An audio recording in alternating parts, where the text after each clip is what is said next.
UFC 328မှာတက်ဆူတိုင်ယာကိုဒိုင်ပွဲရအလဲထိုးနဲ့အနိုင်ယူပြီးချန်ပီယံခပတ်ကိုကာကွယ်နိုင်ခဲ့တဲ့ဂျိုရှူအာဗန်အတွက်တော့အခုအချိန်ဟာငွေကြေးဂုဏ်သိက္ခာနဲ့ကြော်ကြားမှုတွေအထွတ်အထိပ်ကိုရောက်ရှိနေတဲ့အချိန်ကာလဖြစ်ပါတယ်။အသက်24နှစ်ကျော်အရွယ်ပဲရှိသေးတဲ့လူငယ်တစ်ယောက်ဖြစ်တာကြောင့်နောက်ထပ်လည်းဒီထက်ပိုပြီးအောင်မြင်ဖို့အလားအလာရှိနေတဲ့လူငယ်တစ်ယောက်ဖြစ်ပါတယ်။တက်ဆူတိုင်ယာကိုအနိုင်ရရှိခဲ့တဲ့ချန်ပီယံခပတ်ကာကွယ်ပွဲမှာဗန်ရရှိခဲ့တဲ့စုစုပေါင်းဝင်ငွေဟာ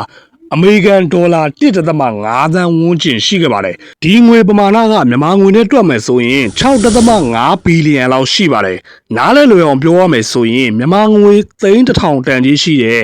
ကားအစီးရေ65စီးအထိဝယ်ယူနိုင်တဲ့ငွေပမာဏဖြစ်ပါတယ်။ဒီငွေပမာဏကတက်ဆူတိုင်ယာနဲ့ထိုးတဲ့ပွဲတစ်ပွဲတွေကနေရရှိတဲ့ဝင်ငွေဖြစ်ပါတယ်။ပန်ဒိုဂျာနဲ့ပွဲမှာနိုင်တော့ကဝင်ငွေတွေမပါသေးပါဘူး။ဒါအပြင်ရှေ့ပွဲတွေမှာတော့ကဘရန်ဒန်ရိုင်ဘယ်လိုနဲ့ထိုးတဲ့ပွဲတွေရေဆူရီယာလိုနဲ့ထိုးတဲ့ပွဲတွေနဲ့အခြားပွဲတွေမှာထိုးခဲ့တဲ့ပွဲတွေကရရှိတဲ့ဝင်ငွေတွေလည်းမပါသေးပါဘူး။ဒီလောက်များပြားတဲ့ဝင်ငွေတွေကိုဘလို့အချက်တွေကနေရရှိလဲဆိုတာကိုရှင်းပြပေးပါမယ်။ UFC မှာတာမန်ဖိုက်တာတဦးနဲ့ချန်ပီယံတဦးရဲ့ထိုးကြီးဟာကောင်းကင်နဲ့မြေကြီးလိုကွာခြားပါတယ်။ဘန်ကပန်ဒိုဂျာကိုအနိုင်ယူပြီးချန်ပီယံဖြစ်ခဲ့တာကြောင့်တက်ဆူတိုင်ယာနဲ့ပွဲမှာဘန်ရဲ့စာချုပ်အရာအခြေခံထိုးကြီးကဒေါ်လာ6 သိန်းကျော်ရှိပါတယ်။ဒါကတက်ဆူတိုင်ယာနဲ့ပွဲကိုဘန်ကနိုင်သည်ဖြစ်စေ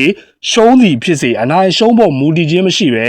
အသလင်ရရှိမဲ့ဝင်ငွေပမာဏဖြစ်ပါတယ်။ရှေ့ပွဲမှာရရှိခဲ့တဲ့ထိုးကြီးပမာဏထက်3 စားလောက်ခုန်တက်ပြီးတိတိတသာထိုးကြီးမြင့်တက်လာတာဖြစ်ပါတယ်။နံပါတ်1အချက်ကတော့ PPV ရောင်းအားနဲ့ရရှိမဲ့ဝင်ငွေကိုရာခိုင်နှုန်းနဲ့ခံစားရမှာဖြစ်ပါတယ်။ PPV ဝင်ငွေဆိုတာ UFC ဖိုင်တာတွေအတွက်မမောစရာအကောင်းဆုံးဝင်ငွေဖြစ်ပါတယ်။ PPV ဝင်ငွေဆိုတာက ESPN လိုအားကစားရုပ်သံလိုင်းတွေနဲ့မြန်မာနိုင်ငံမှာဆိုရင် Canal Plus တို့ Skynet တို့လိုအားကစားရုပ်သံလိုင်းတွေကနေတဆင့်ဝယ်ယူကြည့်ရှုသူတွေကြောင့်ရရှိတဲ့ဝင်ငွေကိုပြောတာပါ။ဒါကအားကစားရုပ်သံလိုင်းတွေကနေရရှိတဲ့ဝင်ငွေဖြစ်တာကြောင့်ကမ္ဘာတစ်ဝန်းလုံးကအားကစားရုပ်သံလိုင်းတွေကနေရရှိမှာဖြစ်တာကြောင့်တစ်ကမ္ဘာလုံးအတိုင်းအတာအထိကျေပြတ်ပါတယ်။ဒီဝင်ငွေကိုပွဲထိုးတဲ့ဖိုင်တာတိုင်းကရရှိတာမျိုးမဟုတ်ပဲချန်ပီယံတွေနဲ့နာမည်ကြီးစူပါစတားတွေကိုပဲရာခိုင်နှုန်းနဲ့ခွဲဝေပေးတာကြောင့်ချန်ပီယံဖြစ်ထားမှုတဲ့ဘန်ကအလိုလျောက်ရရှိတာဖြစ်ပါတယ်။ PPV ဝင်ငွေကတပွဲတည်းနဲ့ဒေါ်လာတန်းချီထိရရှိနိုင်တဲ့ဝင်ငွေမျိုးဖြစ်ပါတယ်။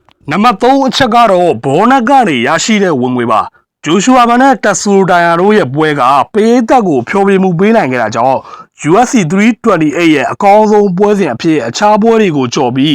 Fight of the Night အဖြစ်သတ်မှတ်ခံခဲ့ရပါတယ်။ဒါကြောင့်ဘန်ကဒီပွဲမှာအပိုစုကြီးဘောနက်ဒေါ်လာ1 သိန်းရရှိခဲ့ပါတယ်။နံပါတ်4အချက်ကတော့ဝစ်စုံစမွန်သာစုကြီးဖြစ်ပါတယ်။ဒါက UFC နဲ့အကျိုးတူပူးပေါင်းထားတဲ့အားကစားကုမ္ပဏီကဖိုင်တာတွေကိုပေးချေတဲ့ငွေဖြစ်ပါတယ်။လက်ရှိ UFC နဲ့လက်တွဲထားတာကတော့ပြင်သစ်အားကစားကုမ္ပဏီဘီနွန်ဖြစ်ပါတယ်။ဖိုင်တာတွေဘက်ကအင်ကြီးဘောင်းမီလက်အိတ်စတဲ့ကုမ္ပဏီအမှတ်တစိတ်ပါတဲ့ဝစ်စုံတွေကိုပြိုင်ပွဲကျင်းပတဲ့အချိန်နဲ့မီဒီယာအခမ်းအနားမျိုးတွေမှာဝစ်ဆင်ပေးရတာဖြစ်ပါတယ်။ဘန်ကဘီနွန်ကပေးတဲ့အမြင့်ဆုံးနှုန်းဒေါ်လာ 42,000 ရရှိခဲ့ပါတယ်။နောက်ထပ်ဝင်ငွေကတော့ပြိုင်ပွဲနဲ့မသက်ဆိုင်ပဲအပြင်ကနေရရှိတဲ့ဝင်ငွေဖြစ်ပါတယ်။ချန်ပီယံ2 ကြိမ်ဖြစ်ထားတဲ့ဘန်ကိုနိုင်ငံတကာပြည်သက်တွေကပိုမိုသတိထားမိလာကြပြီးနိုင်ငံတကာပြည်သက်တွေရဲ့အားပေးမှုတွေကတိတိတသာမြင့်တက်လာနေပါတယ်။မြန်မာနိုင်ငံသားတွေတိတ်မသုံးတဲ့ social media တစ်ခုဖြစ်တဲ့ Instagram မှာဆိုရင်ဘန်ရဲ့အကောင့်မှာ follower တွေတဟုန်တိုးတက်နေပါတယ်။နိုင်ငံတကာပြည်သက်တွေတိုးပွားလာတာနဲ့အမျှ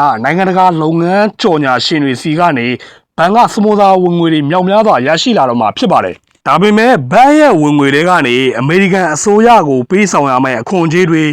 အေဂျင့်ခတွေလေ့ကျင့်ရေးဂျင်ဈေးတွေနဲ့နီးပြအဖွဲ့တွေကိုခွဲဝေပေးရမယ့်ဈေးတွေရှိပါတယ်။ဒီဈေးတွေကိုနှုတ်မယ်ဆိုရင်လည်းဘန်ရဲ့ပိုင်ဆိုင်မှုစုစုပေါင်းကဒေါ်လာ3 သန်းကျော်တဲ့တန်းကျွယ်တထေးတစ်ယောက်ဖြစ်နေပါပြီ။လွန်ခဲ့တဲ့3 နှစ်လောက်က UFC လောကထဲစတင်ဝင်ရောက်လာတဲ့ဘန်ရဲ့ဝင်ငွေကဒေါ်လာ1000လောက်ပဲရှိခဲ့တာပါ။အခု3 နှစ်ကျော်ပြီးတဲ့နောက်မှာတော့ဘန်ကချန်ပီယံခပတ်2 ခုနဲ့အတူငွေကြေးပမာဏကိုအဆ300ကျော်ရှာဖွေနိုင်ခဲ့သူဖြစ်နေပါပြီ။ဂျိုရှူအာဗန်တယောက်ဘလောက်အထိအမြင့်ပြန်တန်းနိုင်ပြီးချန်ပီယံခပတ်တွေငွေကြေးအောင်မြင်မှုတွေရရှိလိမ့်အောင်မလဲဆိုတာစောင့်ကြည့်ရမှာဖြစ်ပါတယ်။